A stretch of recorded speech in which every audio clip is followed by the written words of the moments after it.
안녕하세요. 수아입니다. 이번 시간은 관세음보살 보문품의 위신력을 직접 체험하신 우룡근스님 이야기입니다. 1947년 해인사로 출가한 나는 관세음보살 연보를 하기로 하고 원을 세웠습니다. 관음보살님, 제가 중노릇을 잘하게 해 주십시오. 지혜 총명을 내려주시어 장애 없이 경정 공부를 잘할 수 있도록 가피를 주시옵소서 라고 간절히 원을 세웠습니다. 경을 읽는 시간을 제외하고는 오로지 관세음보살 연불에 몰두하였습니다. 밥을 먹을 때나 걸어 다닐 때나 심지어는 화장실에서도 관세음보살을 불렀습니다. 당시 강원에서 공부를 하는 학위는 여러 가지 사중 업무 중에 한 가지씩 맡아 돕는 급사 노릇을 하였는데 저는 해인사 산중 암자들을 돌며 공문서를 전달하는 임무를 맡았습니다. 당시는 사찰에 전화가 없던 시절이라 공문서를 가지고 일일이 산중 암자를 찾아가야 했지요. 그렇게 2, 3일에 한 번씩 공문서를 갖고 산내 암자를 다닐 때도 저는 오로지 관음을 염했습니다. 그렇게 일심연불을 하자 다른 사람들과 대화를 할 때도 관세음보살이 끊어지지 않는 단계에 이르렀습니다. 대화는 대화대로 잘 되면서도 마음속에서 관음은 역력히 살아 있었던 것이죠. 그 무렵입니다. 한밤중에 해인사 밑쪽에서 산불이 일어나 모든 대중이 진화 작업에 나서게 됩니다. 특별한 소방 장비가 없었으므로 제1진이 불난 곳 가까이에 아직 불 붙지 않은 풀을 낫으로 베면 제2진이 뱀 풀을 갈기로 끌어내고 또 제3진이 땅을 파면 제4진이 맞불을 지펴 불이 스스로 꺼지도록 하는 방법을 썼습니다. 그런데 그때 산불에 대한 경험이 없었던 저는 진화 작업에 참여했다가 문득 엉뚱한 생각을 했습니다.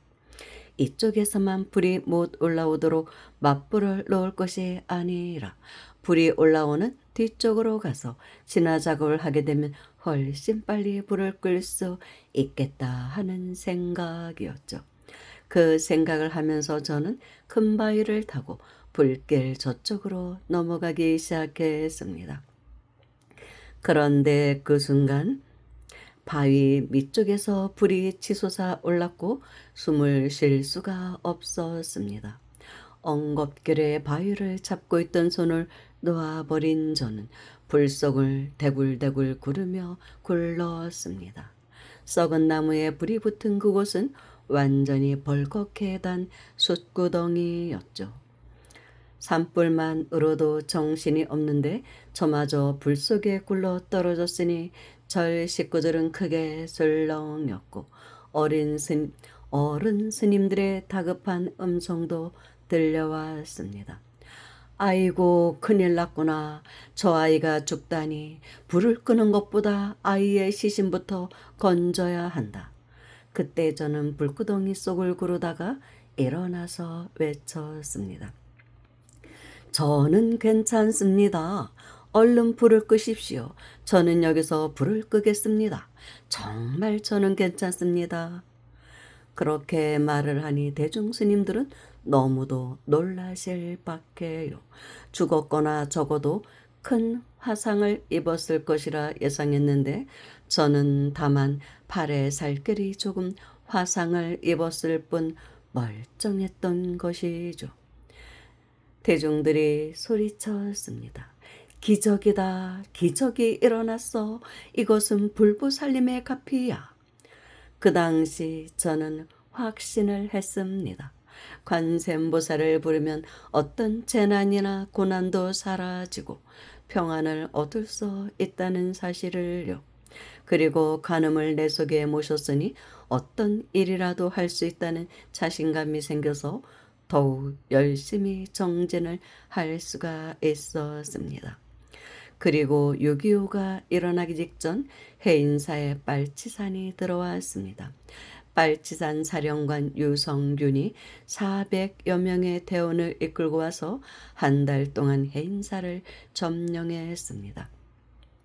당시 해인사에는 학인 스님만이 아니라 중고등학생과 대학생들도 많았는데 빨치산들은 해인사에 있는 모든 사람의 신상을 미리 파악하고 있다가 젊은 사람들을 무조건 붙들어 갔습니다. 어느 날 나는 지금의 관음전 근방의 동료들 7, 8명과 함께 앉아 있었습니다. 그때 빨치산 대원이 와서 이렇게 말했습니다. 자네는 내일 집에 간다지? 오늘 밤에 우리가 짐을 옮겨야 하니 좀 도와줘야겠어.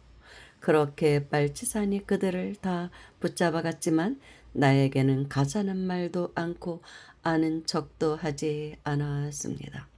다 잡혀간 근방에 우두커니 홀로 앉아 있을 때에도 빨치산들이 여러 차례 문을 열고 기웃거렸지만 나에게 말을 거는 사람은 없었습니다. 그들의 눈에는 내가 보이지 않는 듯 했습니다. 당시에 잡혀간 사람들은 빨치산과 함께 생활하며 모진 고생을 하였고 그중 반 이상은 돌아오지 못했습니다. 그런데 나는 빨치산의 눈에 보이지조차 않아 잡혀가지 않았을 뿐더러 꾸준히 공부를 잘할 수 있었으니 어찌 이것이 관음보살의 가피가 아니라 할 수 있겠습니까? 내 나이 20살 이전에 관음교도를 통하여 체험한 이 두 가지 이야기를 하는 까닭은 누구든지 관세음보살을 염하면 모든 두려움과 재난과 불행에서 벗어나 원과 같이 살 수 있게 된다는 것을 거듭 강조하기 위해서입니다. 다른 사람과 대화를 나눌 때도 나의 가슴 속에서 관세음보살 연불이 계속 이어지는 단계까지 이르게 되면 모든 재난이 스스로 피해가는 정도가 아니라 모든 뜻하는 바가 저절로 이루어지게 됩니다. 참 감동스러운 스님의 가피 영험담입니다. 그런데 이런 내용이 관세음보살 부문품에도 나오고 있죠. 만일 어떤 사람이 이 관세음보살의 이름을 받들면 그 사람이 혹시 금불에 들어가더라도 불이 그를 태우지 못할 것이니 이것은 관세음보살의 신통한 위력 때문이니라. 만일 금 물속에 떠내려가게 되더라도 관세음보살의 이름을 부르면 곧 얕은 곳에 닿게 되느니라. 관세음보살 부문품에 나오는 이 말이 그대로 현실이 될 수 있다는 것입니다. 좀 믿겨지지 않는 이야기지만 이렇게 체험하신 분이 있는 것입니다.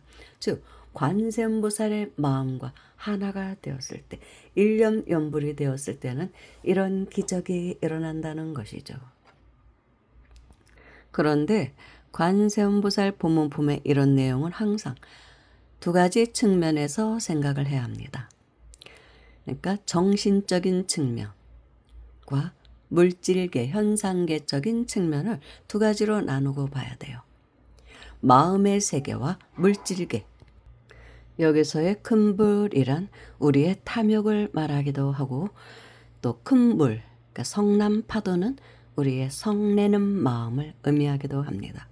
그래서 실제로 큰 불에 들어가도 이렇게 타지 않는 기적이 일어나기도 하지만 우리 마음속에 탐욕이 크게 일 때 관세음보살을 염하면 그 탐욕이 사그라들고 성내는 물길, 성내는 마음이 치솟을 때 그때도 우리가 관세음보살을 염하면 그 마음이 사그라진다는 그런 뜻도 포함되는 것입니다.